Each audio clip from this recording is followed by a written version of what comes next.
সুপ্রিয়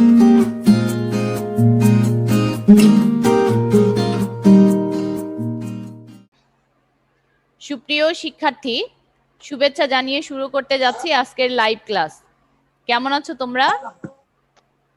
আশা করি তোমরা সবাই ভালো। আসসালামু আলাইকুম মিস। আলহামদুলিল্লাহ, আমিও ভালো আছি। আচ্ছা, দেখো প্রতিবর্তী ক্রিয়া কি বা প্রতিবর্তী ক্রিয়া কাকে বলে? প্রতিবর্তী ক্রিয়া হচ্ছে যে ক্রিয়া মস্তিষ্ক দ্বারা নিয়ন্ত্রিত না হয়ে কি দ্বারা, সুষুম্না কাণ্ড দ্বারা নিয়ন্ত্রিত হয়, তাকে আমরা প্রতিবর্তী ক্রিয়া বলে থাকি। আমি আবার বলছি, যে ক্রিয়ায় কে কাজ করছে না? মস্তিষ্ক, আমাদের ব্রেন কোনো কাজ করে না, কিন্তু কে কাজ করে বলো? সুষুম্না কাণ্ড কাজ করে। এই ধরনের প্রতিক্রিয়াকে আমরা কি বলে থাকি? এ ধরনের প্রতিক্রিয়াকে আমরা প্রতিবর্তী ক্রিয়া বলে থাকি। সুষুম্না কাণ্ড না, সেক্ষেত্রে কে কাজ করছে বলো? সরি, মস্তিষ্ক না, সেক্ষেত্রে আমাদের সুষুম্না কাণ্ড হ্যাঁ কাজ করছে। এটাকে আমরা কি বলে থাকি? প্রতিবর্তী ক্রিয়া বলে থাকি। আর আমরা জানি যে সুষুম্না কাণ্ডের গঠনটা বা স্পাইনাল কর্ডের গঠনটা আমাদের মস্তিষ্কের কেমন ছিল বলো? মনে আছে? মস্তিষ্কের মতো না মস্তিষ্কের ভিন্ন? বিপরীত গঠন, তাই না? মস্তিষ্কের বিপরীত। তাহলে আমরা সুষুম্না কাণ্ডের বাইরের দিকে কোন অংশ দেখতে পাচ্ছি বলো? সাদা। আর ভেতরের দিকে কোন অংশ দেখি? ধূসর। এখন দেখো, প্রশ্ন তোমাদের আসে যে ব্যথা অনুভূত হলে হঠাৎ তোমার হাতে সূচ ফুটলো, তোমার হাতে গরম লাগলো, এটা কোন ক্রিয়া দ্বারা তুমি নিয়ন্ত্রিত হবে? তুমি তোমার হাতটা তোমার ব্যথা মানে কি যেখানে আঘাতপ্রাপ্ত হচ্ছে সেই স্থান থেকে আমরা কিভাবে সরাই, এই কার্যক্রমটা তারা কি করতে বলে? বর্ণনা করতে বলে। খুবই ইম্পর্টেন্ট একটা প্রশ্ন, বিধায় আমি প্রতিবর্তী ক্রিয়াটা বর্ণনা করো এরকম আসে যে বলে দিবে না তোমাকে মশা কামড়েছে, মশাই কামড় দিয়েছে, এই ক্রিয়াটাই এখানে তুমি কিভাবে তুমি এটার নিয়ন্ত্রণ করবে বা কিভাবে তুমি মশাটিকে মারবে বা কোন প্রতিক্রিয়া এখানে কাজ করছে, কোন প্রতিক্রিয়া এখানে কাজ করছে? তোমার আগুনে হাত লাগলো, সেক্ষেত্রে আগুনের যে স্থান, সে জায়গা থেকে তুমি হাতকে কোন ক্রিয়া বা কিভাবে তুমি কি করবে? সরাবে। তাহলে দেখো এক্ষেত্রে আমরা কেমন ভাবে কাজ করছি। প্রথমত কি হচ্ছে, তুমি আমাদের আঙুলের ত্বকে আমার কি সূচ ফুটেছে, এখানে আমার আঙুলের ত্বকে বা তোমার আঙুলের ত্বকে কি হয়েছে? একটা সূচে আঘাত লেগেছে। তখন কি হবে দেখো, আঙুলের ত্বকে অবস্থিত আছে কিছু সংবেদী স্নায়ু। আঙুলের ত্বকে কে আছে বলো? আঙুলের ত্বকের মধ্যে সংবেদী স্নায়ু আছে। সংবেদী কি আছে? স্নায়ু আছে। এখন দেখো, এই যে আঙুলের ত্বকে সংবেদী স্নায়ু আছে, এই সংবেদী স্নায়ুর বা সংবেদী নিউরনের কোন অংশটা? নিউরনের গঠন পড়েছি আমরা। নিউরনের কোন দুইটি অংশ? একটা আছে আমাদের বলো প্রলম্বিত দুইটা অংশ আছে, তার মধ্যে ডেনড্রাইট, আরো একটা দ্বিতীয় অধ্যায়ে যখন পড়েছি ডেনড্রাইট, আরো একটা আছে আমাদের বলো অ্যাক্সন। নিউরনের কয়টা অংশ? দুইটা, একটা ডেনড্রাইট আর একটা হচ্ছে অ্যাক্সন। এই যে ডেনড্রাইট নিউরনের, সংবেদী নিউরনের কোন অংশটা আমরা বলছি? খেয়াল করো, সংবেদী নিউরনের বা সংবেদী স্নায়ুর ডেনড্রাইট অংশটা ব্যথা অনুভব করবে। নিউরনের তো অনেক অংশ, তোমাকে মনে রাখতে হবে কোন অংশ? ডেনড্রাইট ব্যথা অনুভবটা করছে বা ব্যথার অনুভূতি ও গ্রহণ করছে। এটুকু ক্লিয়ার হয়েছে? প্রথমত ত্বকের মধ্যে আছে সে স্নায়ুর নাম কি? সংবেদী। সংবেদী। এই সংবেদী স্নায়ুর সব অংশ কিন্তু ব্যথাটাকে অনুভব করবে না, বা ব্যথার অনুভূতিটাকে ও বহন করে নিয়ে যাবে না। নিয়ে যাবে কোন অংশ বলো? ডেনড্রাইট অংশ। আর আমরা জানি যে ডেনড্রাইটের, যেহেতু ডেনড্রাইট কোনটা, এই যে এরকম শাখা প্রশাখা আছে না, এটা এরকম কি আছে? শাখা প্রশাখা। হ্যাঁ, শাখা প্রশাখা আছে নিউরনের। এই যে এরা কি করছে, এরা অনেকগুলো শাখা আছে, এগুলো কিন্তু অনুভূতি গ্রহণ করে, অনুভূতি গ্রহণ করবে। ডেনড্রাইটের কাজ অনুভূতিগুলো গ্রহণ করা। এই যে চারিদিকে ত্বকের মধ্যে ছড়িয়ে আছে, এ কি করবে? অনুভূতি বহন করবে, অনুভূতি গ্রহণ করবে। এখন গ্রহণ করার পরে দেখো কি হচ্ছে, ত্বকের মধ্যে থেকে এটা তো আবার কোথায় পর্যন্ত নিয়ে যাবে বলো?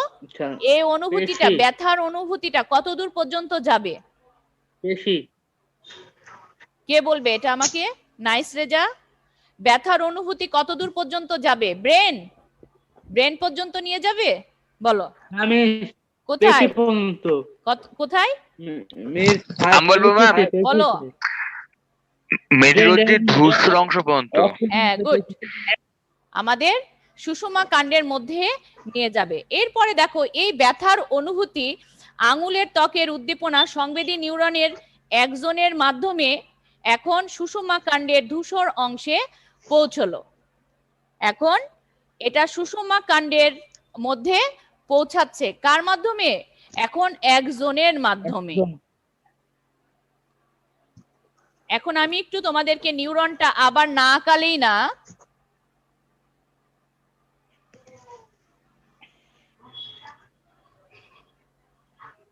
আমি দেখো এটা আমরা একজন অংশ আঁকাচ্ছি, একজন অংশ আঁকাচ্ছি। এটা নিউরনের টার্মিনাল প্রান্ত। এখন এইগুলো হচ্ছে আমাদের ডেনড্রাইট।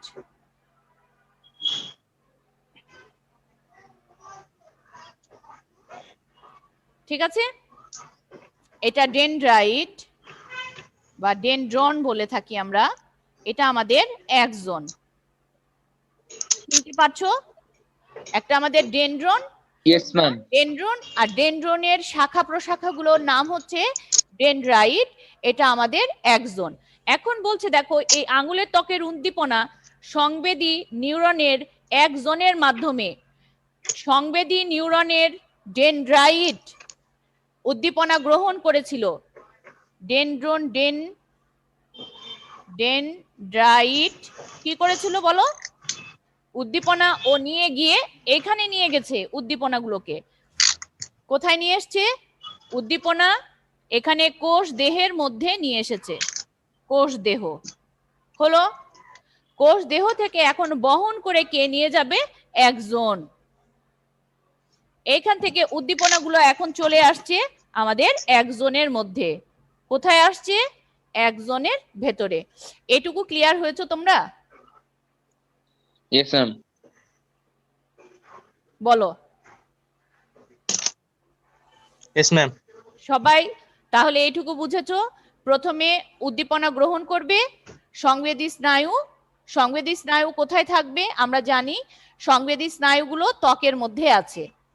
সংবেদী স্নায়ুর ডেনড্রাইট অংশ অনুভূতি বহন করবে, অনুভূতি বহন করে এটা পরবর্তীতে দেখো সংবেদী নিউরনের একজনের মাধ্যমে, কার মাধ্যমে? একজনের মাধ্যমে সুষুম্না কাণ্ডের ধূসর অংশে পৌঁছাবে। সুষুম্না কাণ্ডের ধূসর অংশ সুষুম্না কাণ্ডের বাইরের দিকে থাকে না ভেতরের দিকে? ভেতরে। হ্যাঁ, ভেতরের দিকে, একদম ভেতরের দিকে থাকে। এখন ওই অংশে এখন পৌঁছে গেল। পৌঁছে যাওয়ার পরে ওইখানেও দেখো সুষুম্না কাণ্ডের ধূসর অংশে কিছু কি আছে? সংবেদী নিউরন আছে। এখানে কিছু কি আছে আবার? ওই জায়গাতেও সংবেদী নিউরনের একজন থেকে তড়িৎ রাসায়নিক পদ্ধতিতে উদ্দীপনা সুষমা কাণ্ডের মোটর বা আজ্ঞাবাহী স্নায়ু আছে।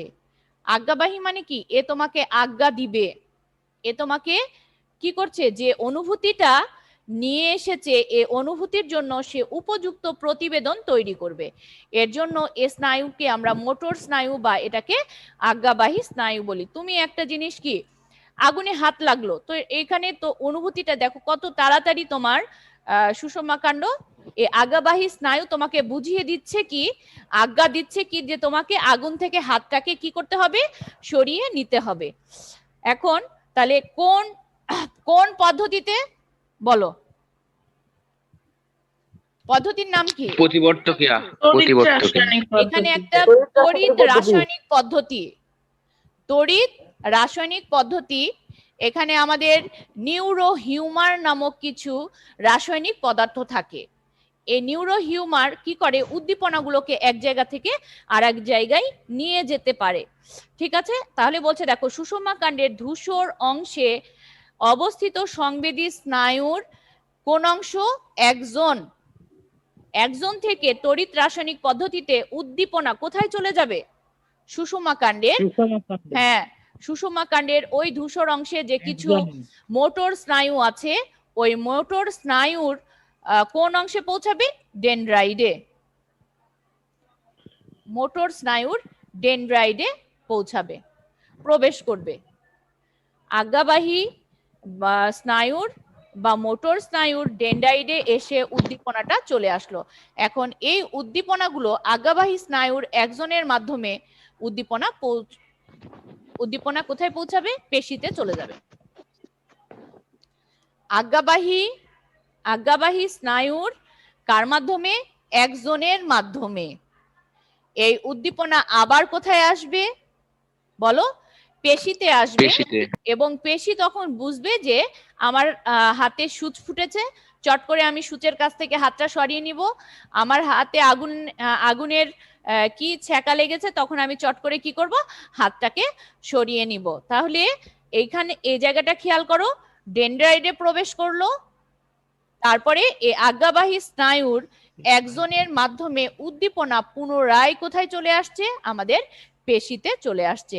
এভাবেই আমরা আমাদের উদ্দীপনাটাকে, এভাবেই আমরা আমাদের কোনো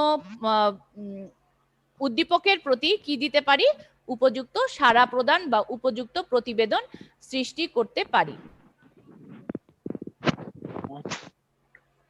তোমরা কি বুঝতে পেরেছো? Yes ma'am. খুব আস্তে বলছো ইয়েস ম্যাম, একটু জটিল মনে হয় নাকি প্রতিবর্তী ক্রিয়া? না ম্যাম, সহজে মনে হচ্ছে। সহজ মনে হচ্ছে? শুধু রাহাত বললে তো হবে না, সবাই বলো। নাইস রেজা, নাইস রেজার কাছ থেকে একটু শুনি দেখি। মনে আছে তোমাদের কেন্দ্রীয় স্নায়ুতন্ত্র কাকে বলে? যে স্নায়ুতন্ত্র কি কি দ্বারা নিয়ন্ত্রিত হয়, বলো। কেন্দ্রীয়, তোমার দেহের কেন্দ্র বরাবর। থামো, ইরা বলবে। কেন্দ্রীয় স্নায়ুতন্ত্র পড়েছি আমরা এতদিন, বলো কেন্দ্রীয় স্নায়ুতন্ত্র আমরা কাকে বলছি? দ্রুত বলতে হবে, পড়া না বললে শুধু আমি পড়ালে হবে না তো। ফারহানা বলো, কেন্দ্রীয় স্নায়ুতন্ত্র কাকে বলে? যে পারবে বলো। ইসমাইল পারবে আমার মনে হয়। আমি বলবো ম্যাম, বলো। আমাদের দেহের কেন্দ্র বরাবর মানে যে অংশগুলো আমাদের দেহকে নিয়ন্ত্রণ করে তাকে বলা হয় কেন্দ্রীয় স্নায়ুতন্ত্র। তা হবে না, অর্থাৎ যে স্নায়ুতন্ত্র মস্তিষ্ক এবং সুষুম্না কাণ্ড দ্বারা নিয়ন্ত্রিত হয়। আমি একদিন মস্তিষ্ক পড়িয়েছি, একদিন সুষুম্না কাণ্ড পড়িয়েছি, এবং সুষুম্না কাণ্ড দিয়ে নিয়ন্ত্রিত হলো প্রতিবর্তী ক্রিয়া। তাহলে এতদিন আমরা যে কয়টা জিনিস পড়েছি এগুলো সবই কিন্তু কেন্দ্রীয় স্নায়ুতন্ত্রের মধ্যে গেল। এবার চলে আসি দেখো প্রান্তীয় স্নায়ুতন্ত্র। প্রান্তীয় স্নায়ুতন্ত্র, এখন প্রান্তীয় স্নায়ুতন্ত্র কাকে বলবে, বলো। প্রান্তীয় স্নায়ুতন্ত্র, প্রান্তীয় মানে ওটা আমাদের দেহের প্রান্ত বরাবর চলে যাবে। আমরা জানি আমাদের কর্টিক স্নায়ু কত জোড়া, বলো বলো। 12 জোড়া। 12 জোড়া। 12 জোড়া কি আছে, করটিক স্নায়ু। করটিক স্নায়ু করটিক স্নায়ু। বলো মেরুরজ্জীয় স্নায়ুর সংখ্যা কত? 8 জোড়া। 31 জোড়া 31 জোড়া। কি 31 জোড়া মেরুরজ্জীয় স্নায়ু তন্ত্র। রজ্জুীয়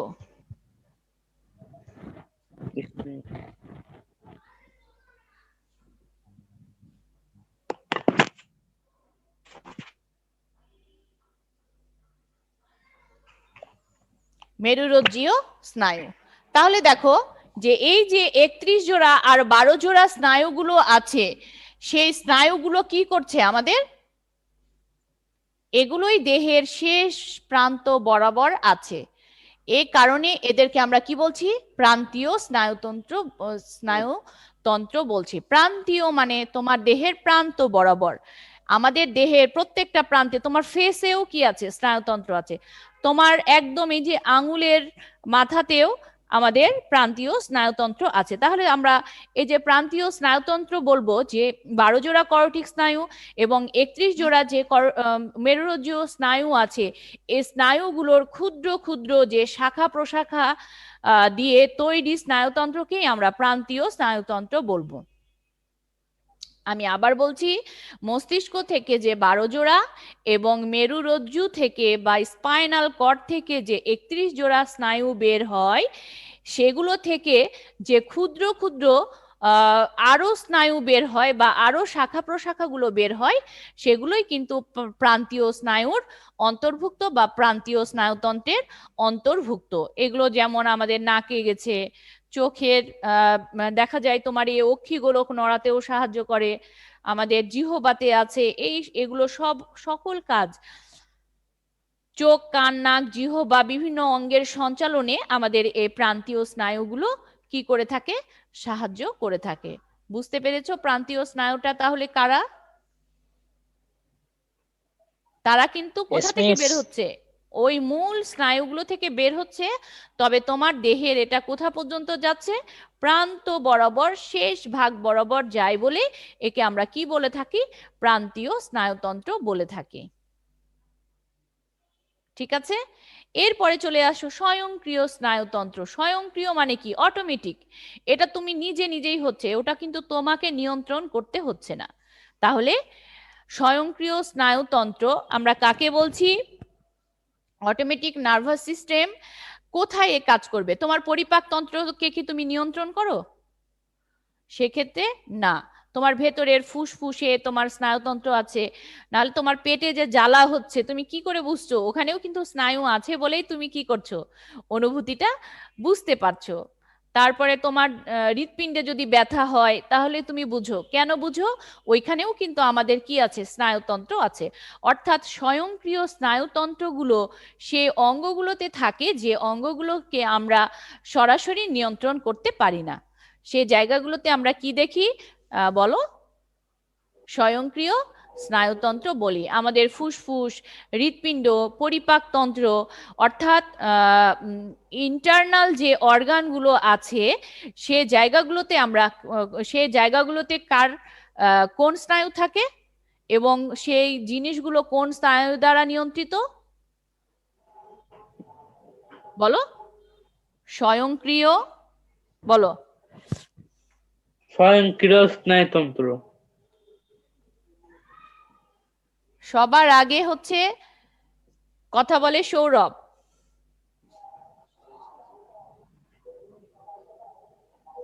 ক্লাসও করে।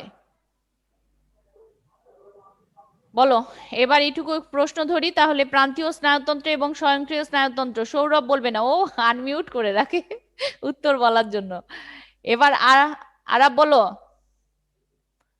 প্রান্তীয় স্নায়ুতন্ত্র কাকে বলছে?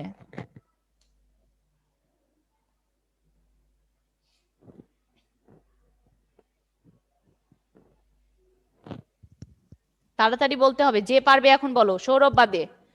সৌরভ সব পারছে। মিস আমি বলবো।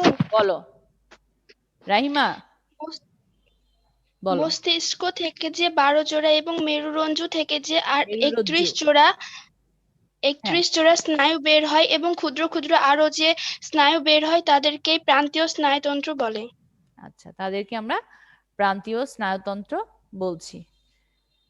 আচ্ছা, তারপরে প্রান্তীয় স্নায়ুগুলো তাহলে কোথায় আমাদের কোথায় পর্যন্ত বিস্তৃত এবং এরা কি কাজ করে থাকে, কোন জায়গা থেকে অনুভূতিগুলো নিয়ে আসে? যেমন আমার নাকে আছে, চোখে আছে, কানে আছে, সব দেহের প্রান্ত বরাবর এরা কি হচ্ছে মস্তিষ্ক থেকে উৎপন্ন কর্টিক স্নায়ু গুলো চোখ, কান, নাক, জিহ্বা, মুখমণ্ডল, হৃৎপিণ্ড, পাকস্থলী প্রভৃতি অঙ্গের কাজেরা নিয়ন্ত্রণ করে থাকে। বলো। এরপরে স্বয়ংক্রিয় স্নায়ু, ইস্তেয়াক আহমেদ, স্বয়ংক্রিয় স্নায়ু কাকে বলে?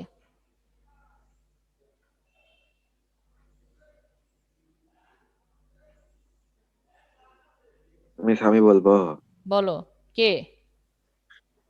রাফসান। বলো রাফসান। যে যে অঙ্গের উপর আমাদের নিয়ন্ত্রণ নেই, অর্থাৎ আমাদের আহ, পরিচালনা করার ক্ষমতা নেই, অনৈচ্ছিক অঙ্গ, যেমন হৃৎপিণ্ড, পেশি, এগুলোকে ওই স্বয়ংক্রিয় স্নায়ুতন্ত্র বলে। ঠিক আছে, আমির অন্ত্র, হামজা। পাকস্থলী। আমির হামজা বলো। প্রতিবর্তী ক্রিয়া কাকে বলে? মিস পরে এসেছি আজকে। তাই? আচ্ছা, তোমরা কিন্তু প্রতিবর্তী ক্রিয়ার একটা এখানে ছবি আছে, এই ছবিটা তোমরা আঁকাবে, ঠিক আছে? এই যে এটা আঁকাবে, তাহলে আমি সম্পূর্ণ ছবি আঁকতে হবে। হ্যাঁ, সম্পূর্ণ আঁকাবে। ওটা খুব সহজ একটা জিনিস, যেটা আমি লিখে দিয়েছিলাম ওইটাই তারা চিত্র আকারে দিয়েছে, ঠিক আছে? পড়া তাহলে এ দুইটা থাকবে, তার সাথে থাকবে আমাদের কি, বলো? চিত্র প্রতিবর্তী ক্রিয়া ক্রিয়া। 217 পৃষ্ঠা 18 পৃষ্ঠা হ্যাঁ, পড়া। উদাহরণ সহ কি করবে? ব্যাখ্যা। মিস এটা হোমওয়ার্ক। হ্যাঁ, হোমওয়ার্ক। যদি তোমাকে বলে যে প্রতিবর্তী ক্রিয়া বলতে কি বোঝো, তখন তুমি শুধু সংজ্ঞা দিবে, আর প্রতিবর্তী ক্রিয়া ব্যাখ্যা করো বললেই কি করবে বলো? একটা উদাহরণ দিয়ে উদাহরণ তা সহ ব্যাখ্যা করতে। ব্যাখ্যা করবে। তাহলে তোমরা হোমওয়ার্কটা লিখে নাও 217, আর এটা আছে আমাদের কত পৃষ্ঠায়? 217 আর 218 পৃষ্ঠায়। 18। 217 আর 218 পৃষ্ঠায়। তাহলে তোমাদের আজকে কারো সমস্যা আছে বলো, এখন একটু সময় আছে, আচ্ছা মিস, বলো। আমি একটা হরমোনের সংজ্ঞা বলি, এটা কি বলো। হবে? বলো। যে রস নালীবিহীন গ্রন্থি থেকে নিঃসৃত হয়ে যে রস রক্ত বলবে না, স্রোতের জৈব রাসায়নিক মাধ্যমে বস্তু, কিন্তু ওটা এক ধরনের, যে রস না, যে জৈব রাসায়নিক বস্তু। বলো। রক্তের মাধ্যমে প্রবাহিত হয়ে নির্দিষ্ট লক্ষ্য কোষে পৌঁছে দেহের বিভিন্ন শারীরবৃত্তীয় কাজ নিয়ন্ত্রণ করে, তাকে হরমোন বলে। হ্যাঁ, ঠিক আছে, ঠিক আছে। আর আপনি যেটা দিয়েছিলেন এটা কি এটাই? নালীবিহীন গ্রন্থ থেকে যে এক ধরনের জৈব রাসায়নিক পদার্থ বস্তু নিঃসৃত উৎপন্ন হয়, বলো। যা কোষের উৎপত্তি স্থলে না থেকে দূরবর্তী স্থান থেকে কার্য সম্পাদন করে, তাকে হরমোন বলে। গুড, হবে। এটা তোমাদের বেশি অ্যাকুরেট হয়, আর ওটাও সমস্যা নেই, রক্তের মাধ্যমেই তো বাহিত হয়, সমস্যা নেই। তাহলে তোমরা ভালোভাবে পড়ো, আর কারো কোনো সমস্যা থাকলে আমাকে জানাবে, ফোন দিবে, আমার ফোন নাম্বার আছে, ফোন দিয়ে তোমরা কথা বলে জেনে নিবে, ঠিক আছে? আর দেখি আমি ইনশাল্লাহ হয়তো কালকে তোমাদেরকে গ্রুপে আমি প্র্যাকটিক্যালের লিস্টটা দিয়ে দিব, তোমরা প্র্যাকটিক্যাল গুলো করবে। আর আমি ধীরে ধীরে লাইভ ক্লাসেও 2-1টা প্র্যাকটিক্যাল দেখিয়ে দিব, না হলে প্র্যাকটিক্যাল আমাদের আগাবে না। হ্যাঁ, তাহলে তোমরা সবাই ভালো থাকো, সুস্থ থাকো। আগামী ক্লাসের আমন্ত্রণ জানিয়ে আমি এখানেই শেষ করছি। আল্লাহ হাফেজ।